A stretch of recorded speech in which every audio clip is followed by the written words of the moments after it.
This video training is designed to review the proper steps for inspecting and maintaining an Interlube AC3 chassis lubrication system. A typical multi-line auto grease system on a tractor unit has 24 separate lube lines going from the pumping elements to the 24 different lube points on the chassis. There are 6 different pumping element sizes available, depending on the grease volume needed for a particular chassis position. The timer setting on the pump is preset from the factory to automatically grease the entire system every 30 minutes when the ignition is on. Although the timer setting is adjustable, the 30-minute interval has proven to be a reliable setting and generally does not have to be changed.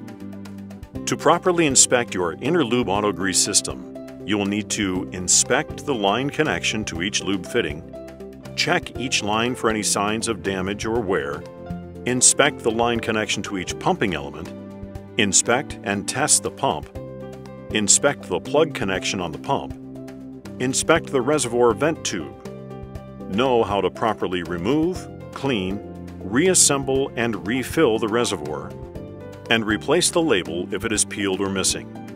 Be sure to wear the required safety gear when performing this work.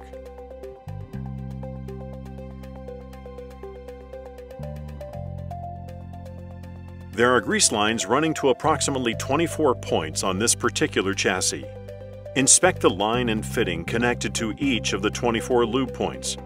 Make sure the lines are firmly secured into the push-lock fittings and there are no leaks around the fitting. Reconnect any disconnected lines and replace any leaking fittings. Look for signs of fresh grease to confirm that grease is being pumped to each fitting.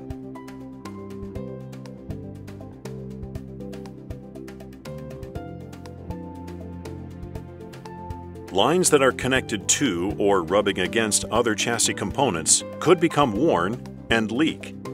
In this example, lines from the oil filtration system were secured to the grease lines, resulting in rubbing damage and worn grease lines.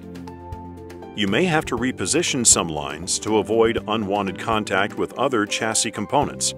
Worn or damaged lines should be repaired or replaced. A big advantage of the Interlube system is that each of the 24 lube points has its own separate line, so a damaged line will not impact the rest of the system.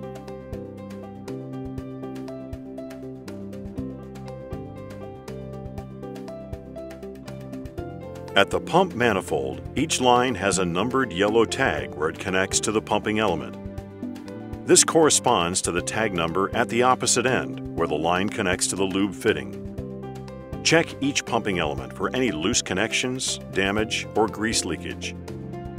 Be sure to reconnect any loose lines to the corresponding pumping element and replace any leaking or damaged pumping elements with the same color code that is being removed.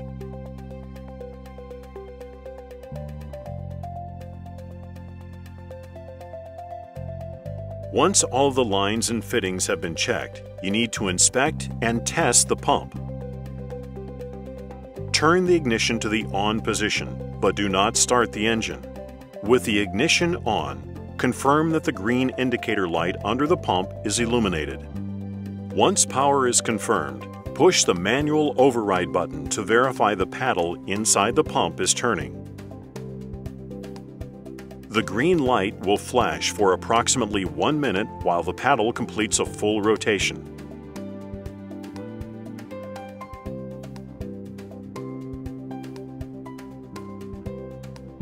If the green light does not come on, turn the ignition off and unscrew the power plug from the pump. Check the power cord contacts and make sure the plug terminal connections are clean and free of corrosion. Use contact grease to coat and protect the power cord contacts. Reconnect the plug. Turn the ignition on and check again to see if the green indicator light comes on.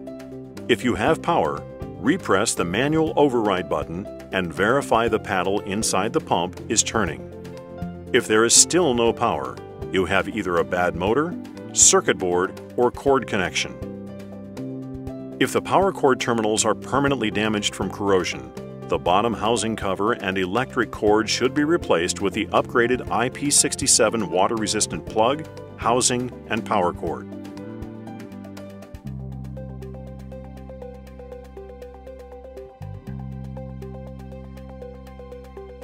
In order for the pump to work properly, air is vented through the molded vent tube located on the back of the reservoir.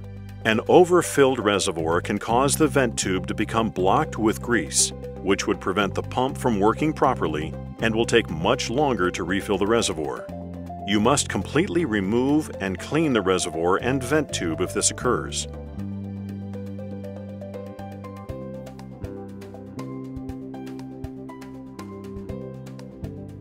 To remove the reservoir and clean the vent tube, first clean any dirt and grease away from the area where the reservoir connects to the base of the pump. This will minimize the possibility of contaminants getting into the grease and contaminating the pumping elements. Next, remove the 3 screws from the reservoir.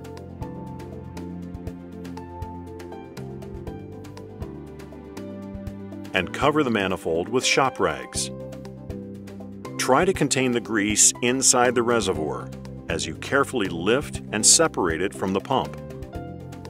The O-ring must also be removed and cleaned for reuse. Remove all of the grease from the reservoir. It can be repurposed for use on fifth wheels or other applications. The reservoir must be thoroughly cleaned, and the small air vent must be completely free of any grease. Before reassembling the reservoir, be sure to clean any overflow grease from the mounting bracket.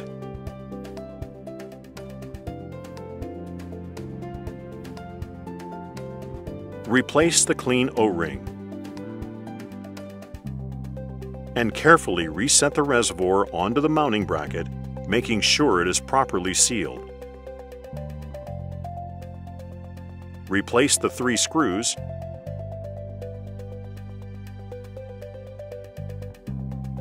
and re-secure the reservoir. The reservoir is filled through the Zerk fitting located below the pump manifold. Wipe off the fitting to ensure a good connection.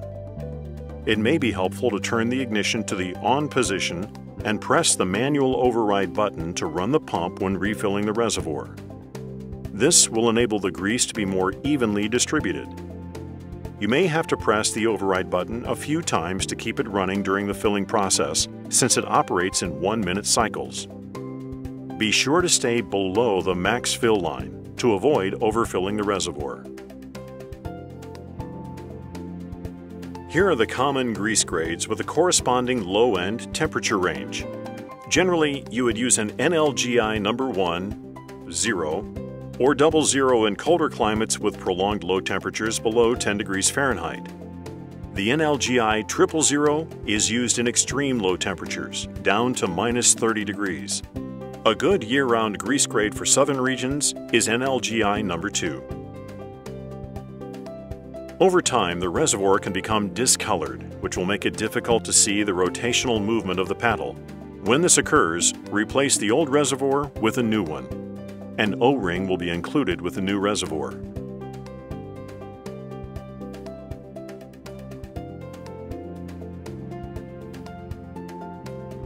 It is very important to have a label with a max fill line on the reservoir. Over time, the label can peel away, caused by exposure to sun, moisture, and chemicals. When that happens, completely remove the old label and thoroughly clean the area where the new label will be applied. We recommend using denatured alcohol or other suitable cleaning solution. Apply a new label with the max fill line positioned about 1 inch from the top of the reservoir. Performing these basic inspection and maintenance procedures on your Interlube AC3 chassis lubrication system will help keep everything in top operating condition. For your reference, here is a list of replacement part numbers for the Interlube AC3 chassis lubrication system. You can also contact Interlube directly for further assistance with identifying or replacing any component parts.